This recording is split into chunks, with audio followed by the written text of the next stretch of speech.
Good evening, ladies and gentlemen.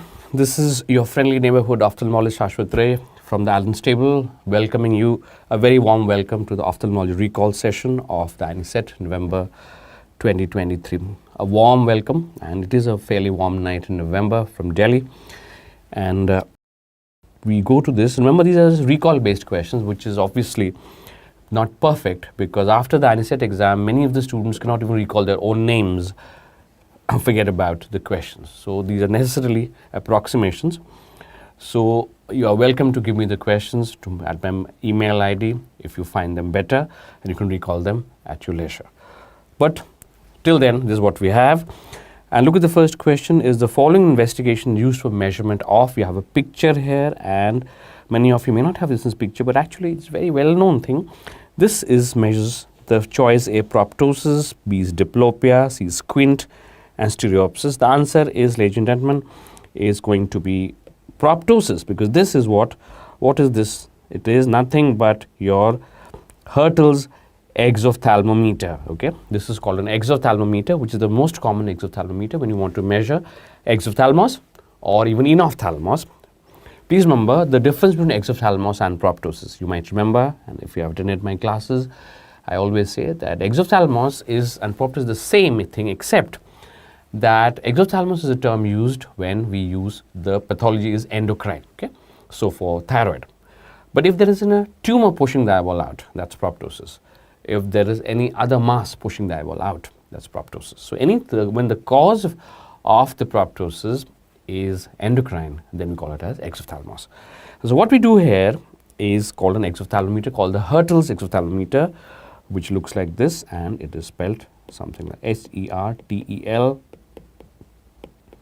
Hertel's exophthalmometer. And you see here what we do. This is an instrument which is placed at the two orbital rims. So what it does, it measures basically the distance in millimeters from the lateral orbital rim to the corneal apex. Okay, so from the apex of the cornea to the lateral orbital rim, it measures the distance, and usually it can be anything between 10 to 21 millimeters. Okay, so we do it for both eyes and compare the distance.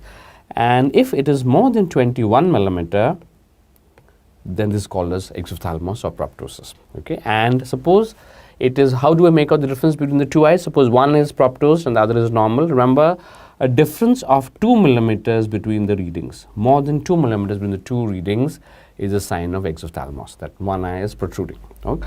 Or absolute if it's more than 21 millimeters. So what you do, it measures basically the reflection is seen in these are mirrors here, built on mirrors here, and you can see the reflection of the cornea on the mirror, and this coincides with the scale which you can read off directly, which should be between 10 to 20 millimeters. So what is measuring distance between the orbital rim to the corneal apex? So that is what is the Hertel's exophthalmometer, and this is the instrument which has been shown to you. So this should not be a very difficult question if you have seen the instrument. However, if you have not seen it, then of course that's not going to be so easy. The second image is, again, of late they have been asking this question too many times in the last few years. So students are well advised to watch this image. Again, what it says the following image shows. So you see this bluish thing, and what the question we've got is in various ways. You know, some said they have asked the filter also, some asked the pathology, and some asked the stain. So I'll tell you all of them. As I said, since we are not very sure of the question, let me tell you all about it. So the first choice is lissamine green for corneal ulcer. Second says rose Bengal stain for corneal opacity. Third choice fluorescein stain for corneal ulcer. And fourth is rhodomine stain for corneal scar. So the answer here, as most of you will know well by now, is a fluorescein stain of a corneal ulcer. Okay, now this is the correct answer. And let's talk in case we are missing the filter. Sometimes some of the questions that have filtered down to us say ask us the filter also. The filter is the cobalt blue filter of the slit lamp. We have these multiple filters in the slit lamp. We have a cobalt blue, you have a red free filter, which we can see. So see what happened. This is what look is this. Now this is a corneal abrasion. It could be corneal ulcer. See, basically fluorescein stain is what? It's an orange colored dye. Fluorescein stain is a dye, actually we call it stain.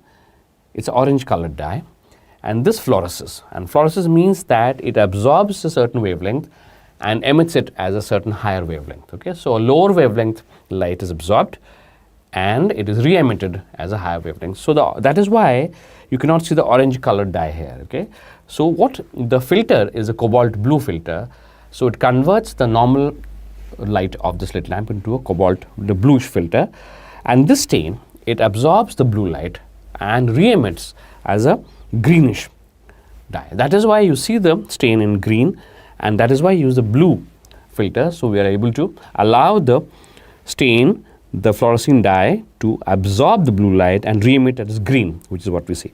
And remember, this fluorescein stain is useful because it stains not the epithelium but the stroma. So if you have a normal epithelium like this area, see this normal epithelium, so there is no staining here.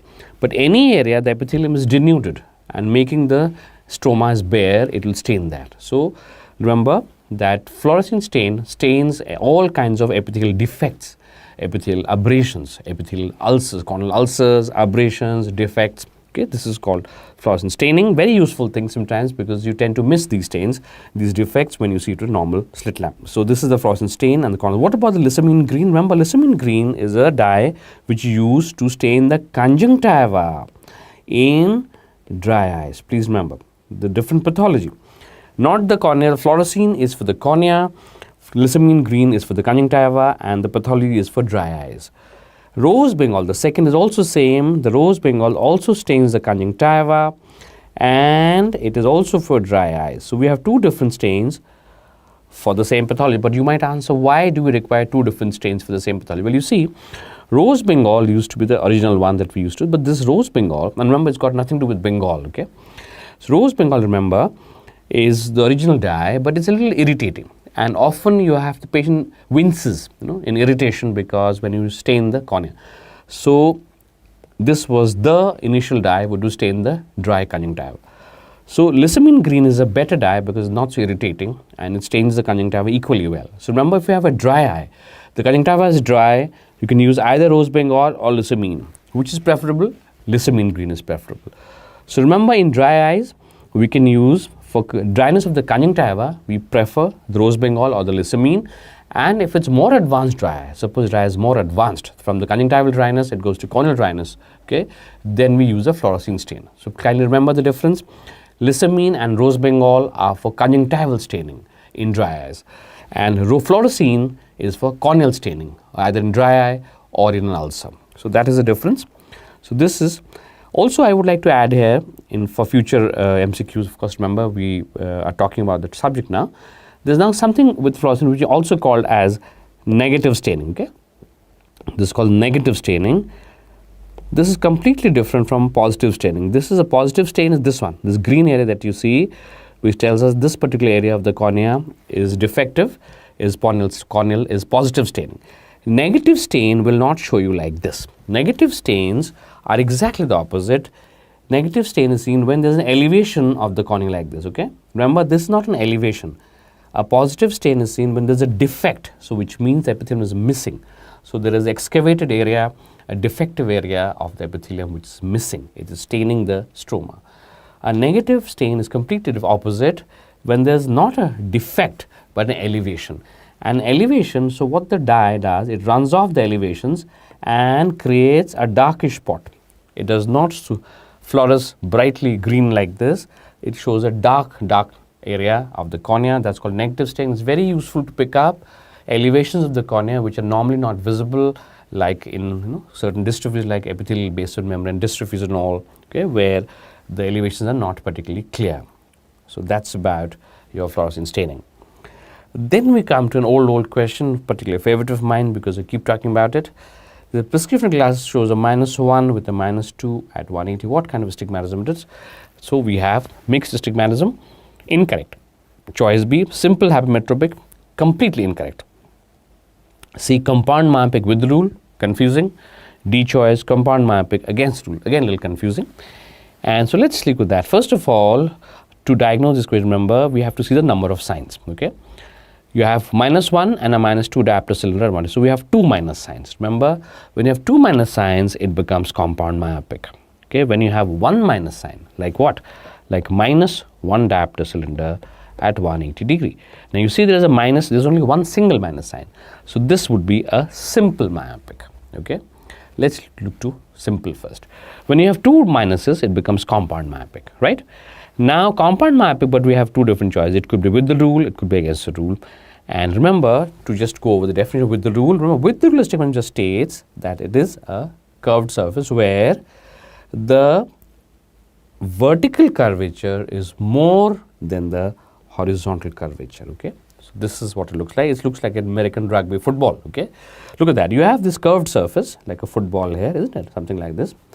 And here the vertical curvature is simply more than the horizontal curvature. We call this with the rule. Why do we call it with the rule? Because it is much more common, okay? It's much more common seen with the rule.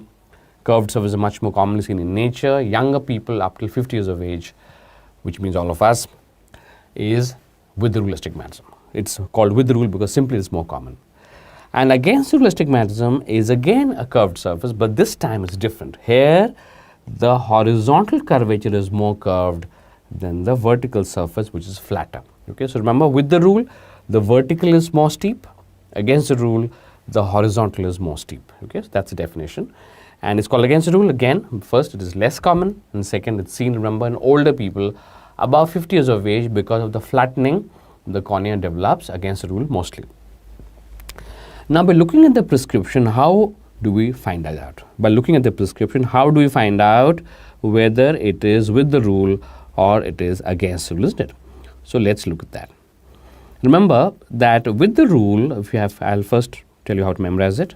See, with the rule, we call it WTR, is memorized that you place a plus cylinder at 90 degree or a minus cylinder at 180 degree, okay? Or you just reverse the opposite. So if it's that is plus at 90 or minus at 180, this is with the rule. Similarly, against the rule astigmatism, it will be exactly the opposite, will be any minus cylinder placed at 90 or a plus cylinder placed at 180 degrees, okay? First, let's memorize this, then I'll tell you why it is so, okay? So with the rule again, remember, it's very simple. With is more common. Remember, with is we are with it, you are with the times, okay? We have to with it, okay?